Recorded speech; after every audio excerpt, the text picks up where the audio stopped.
Looking good, butter. Keep it up.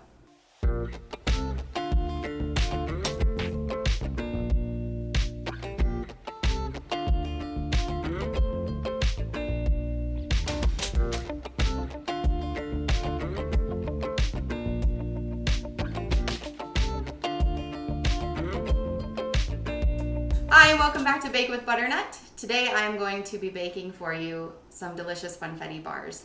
You're going to want to get up and bake these like immediately. So to start, we need cream cheese and butter and sugar. We're going to blend these together, add an egg, dump in some dry ingredients, fold in some sprinkles, and voila, the best bar you can imagine. What I love about these bars is that we're using cream cheese. This kind of creates like a cake, cheesecake, decadent, thick, delicious batter. So I'm actually gonna use strawberry cream cheese. You can use tub cream cheese, or you can use like a Philadelphia brick cream cheese. What we're going for is a little bit of aeration to begin with, to give just a little bit of volume to our bars. So this already has been whipped, so there's already a little bit of air in there. You can choose. Plain is a great option. I just wanted to make something a little bit more special, so we're going strawberry today because that's what I had. So a cup of that in your bowl. We're gonna use the stand mixer. You can do this with a hand mixer. I probably wouldn't try to mix this by hand because you really want it to get incorporated, and it does create a thick batter. So to get started, we're just gonna pop this on. Use your paddle attachment or your whisk beaters if you're using a hand mixer. Get that set. We have 2 sticks of room temperature butter and 1 cup of room temperature cream cheese of your choice. To the stand mixer, we will add the butter. You can add your sugar right at this point. I just want to kind of whisk this around and give it an opportunity to fully combine. Make sure that I don't have any like large lumps or chunks of butter, and then we'll add our sugar. So for this recipe, it's really important that all of your ingredients are at room temperature. If you add a cold egg, for example, we're gonna be using 1 egg today. We want this to be kind of set out for some time where you can quickly bring it to room temperature just by submerging it in a little bit of lukewarm water. We want this all to be at room temperature because if we add cold ingredients to our softened room temperature butter, it will firm that butter back up again, and that's not what we're going for. All right, I'm just gonna add my sugar. We're going 275 grams of sugar today, white granulated sugar for this recipe. We're gonna give this a couple minutes to really incorporate and work some air into that mixture. Okay, so that's been running a good 2 minutes, and now we're gonna add our egg and our flavorings. So as I mentioned, room temperature egg, we really just want this to incorporate. Sometimes you'll notice when you add your eggs to your creamed sugar, you'll see it almost appear like it's curdled. That's okay. Once you add your dry ingredients, things are gonna come right back together for you. But one thing that will kind of help to prevent that is by adding them just very slowly, 1 at a time. So in this recipe, we're only using 1, so it won't be that much of a problem. But if you notice that in future baking projects, just know that it'll come back together, so have no fear. All right, I'm gonna crack, wow, it's a firm shell. Crack 1 egg, give it a little whisk. Now in terms of flavor, we're really going to go after kind of that classic white confetti cake. And to do that, of course, we're gonna use a little bit of vanilla. Vanilla just kind of heightens the flavor of everything and just really brings things together in baked goods. So it almost functions like salt does in a savory dish. It just kind of amps up the flavor on all of the other items in there, all of the other ingredients in there. And then the secret ingredient to making kind of that classic cake, white cake, is almond extract. One other little trick that I like to use is this Amoretti artisan flavor. And if you don't have this, the almond and the vanilla together are a perfect combination, but this is just a little bit of a secret weapon that kind of just amps up the flavor even more. So we're gonna add a teaspoon about of each of these. So now that I have my egg incorporated nicely, again, as you know, I'm not really into measuring my vanilla extract. Just eyeball it. You wanna go about a teaspoon, half a teaspoon's fine. And then same with our almond extract, and then the Amoretti. All right, good teaspoon of that in there as well. All right, we're gonna whisk this around, get everything nice and incorporated. Man, that aroma of all those extracts coming off, just fantastic. All right, so for our dry ingredients, today we're using good old all-purpose flour, 330 grams, And we're going to be using baking powder to leaven today. Since we don't have an acidifying agent, we're going to use baking powder because it's a 2-in-1. So it is able to leaven all on its own.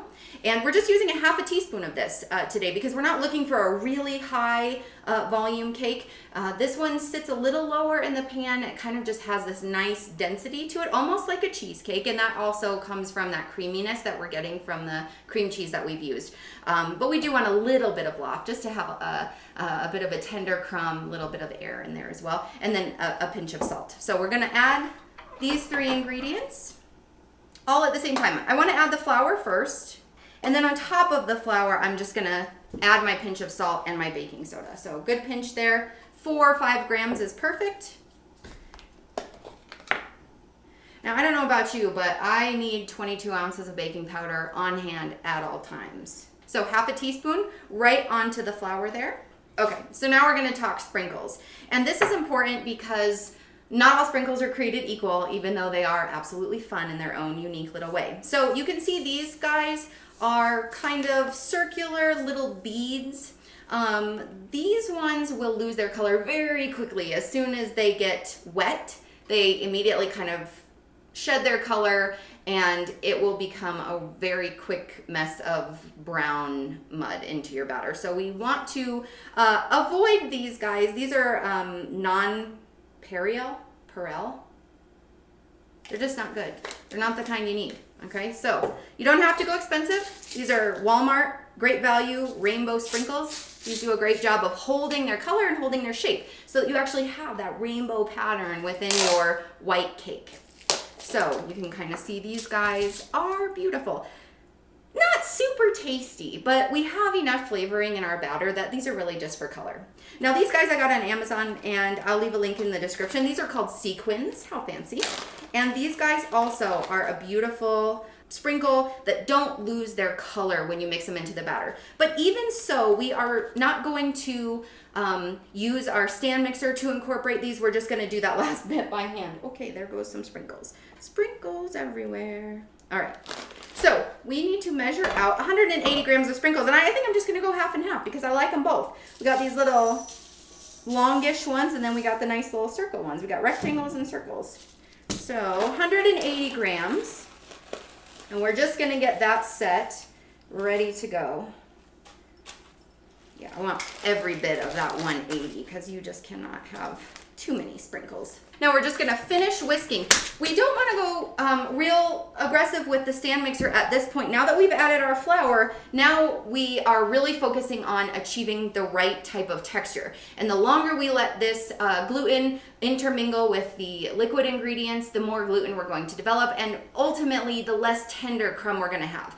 And when it comes to cakes and bars and other desserts, we're not really looking for a hearty chew. When we bite into it, we don't wanna be, imagining that we're eating some sort of like sourdough artisan loaf, right? That's not what we're going for. So really all we're looking for is just for all of the dry bits of flour to be incorporated, and then we stop the mixer. So here goes. Starting on low, otherwise you're gonna have a plume of flour.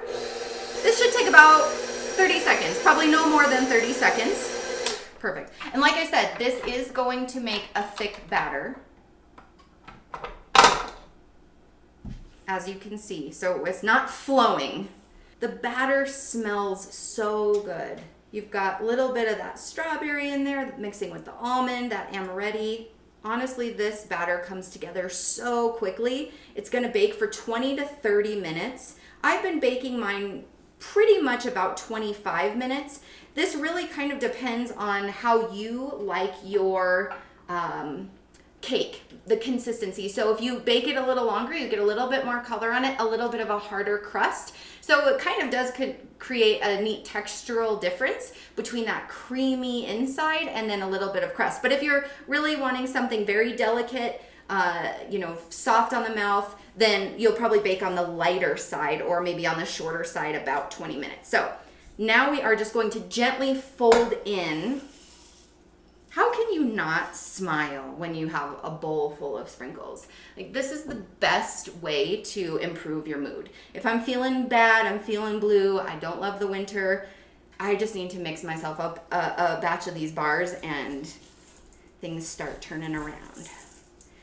So this part requires like honestly a little bit of elbow grease, but like the calories that you burn just folding this into this stiff batter is gonna like more than make up for the calories that you eat in the bar. Now we have our prepared pan.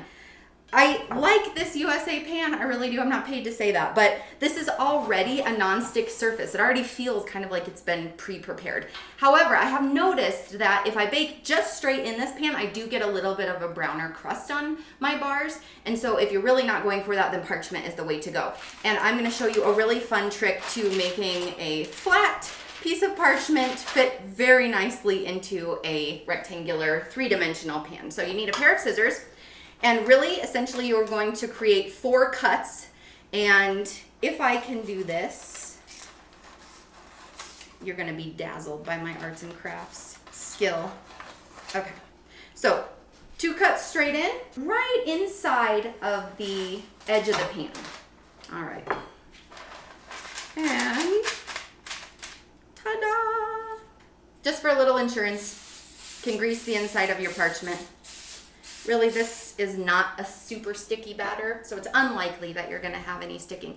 This is where the most tricky part of this recipe comes in, is just trying to distribute this thick batter evenly.